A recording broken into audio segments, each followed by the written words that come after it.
Huge pleasure to be able to speak to you at the Peacetech Forum. My name is William Ury. I was trained as an anthropologist. My practice is to be a mediator and negotiator, and my passion is peace.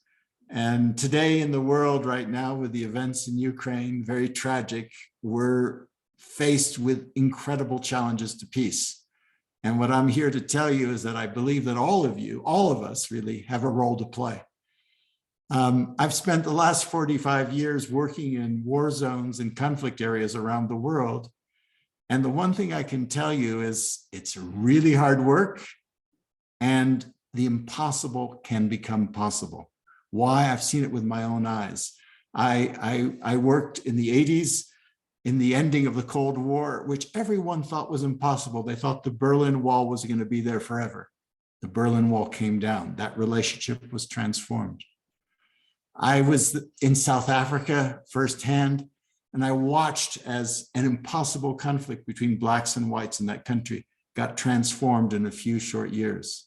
More recently, I served as a senior advisor to the president of Colombia, who had a challenge of how do you bring to an end a 50-year civil war in Colombia with drugs, and just very complicated, 250,000 dead, 8 million victims.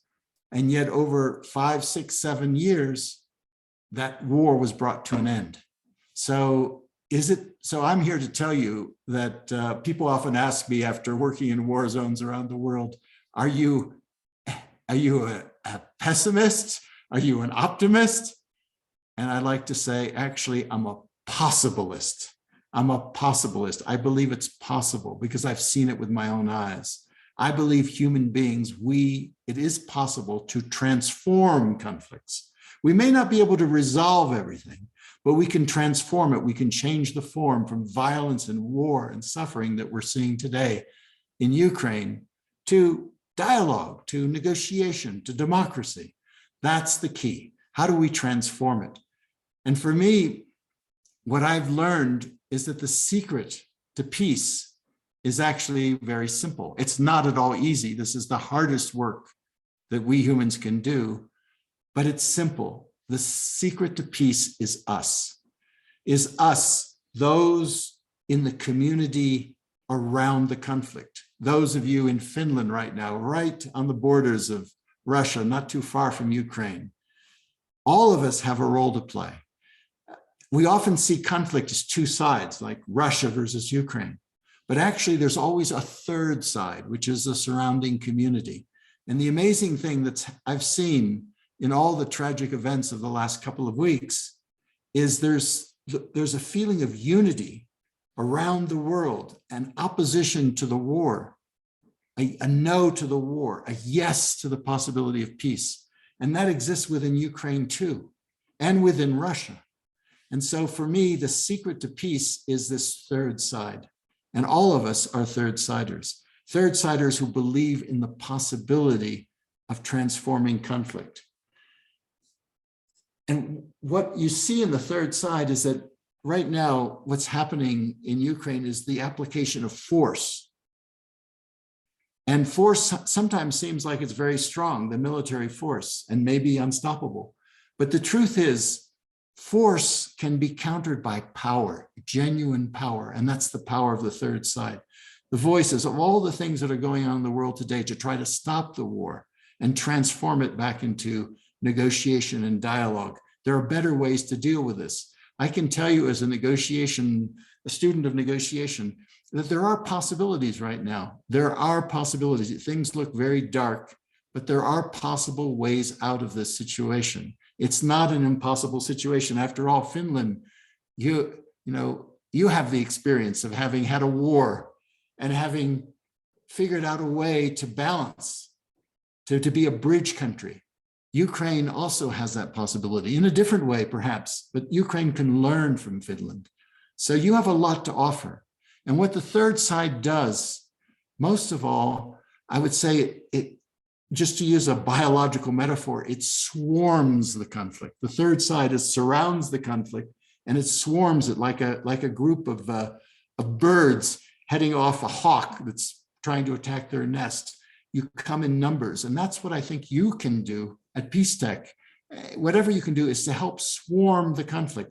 And there are any number of roles you can play.